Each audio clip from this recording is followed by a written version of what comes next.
Let's talk about this.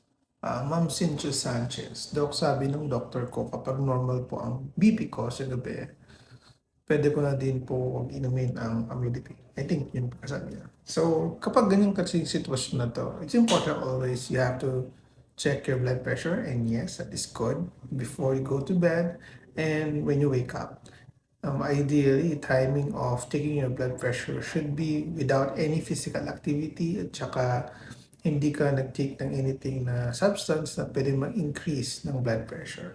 Now, if let's say for example, your blood pressures are controlled or within normal levels, not necessarily na dapat huwag i-take yung mga gamot. The tendency is the blood pressure is controlled because you're taking your medications regularly.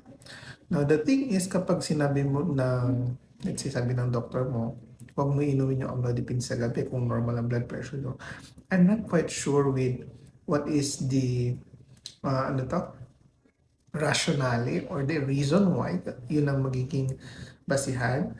Because if, let's say, for example, your blood pressure is controlled by at least one medication alone, and in terms is, let's say, nagtatake ka ng dalawa, pwedeng tanggalin yung isa. But to take the medication in not a regular basis, let's say Monday nag-take ka, Tuesday di ka nag-take kasi normal na, tapos Wednesday nag-take ka, tumaas, ganun.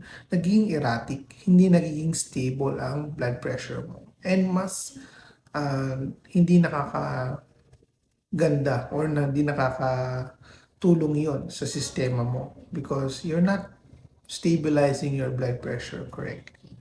Okay?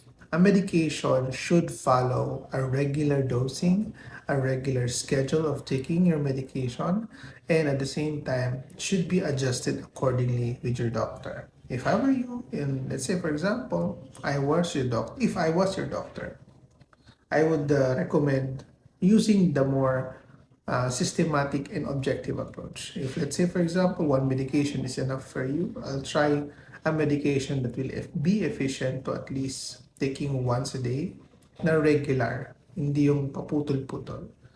Okay? Again, hopefully may nakuha kayo sa video na to. Be interesting enough to ask your doctor kung bakit ganun yung apply or approach ng medications nyo because you will learn from your doctor as well. Okay? Again, thank you, Ma'am Cynthia, for that question. Again, this is Dr. Chris, your online family doctor, making medicine easy for you to have a healthy life.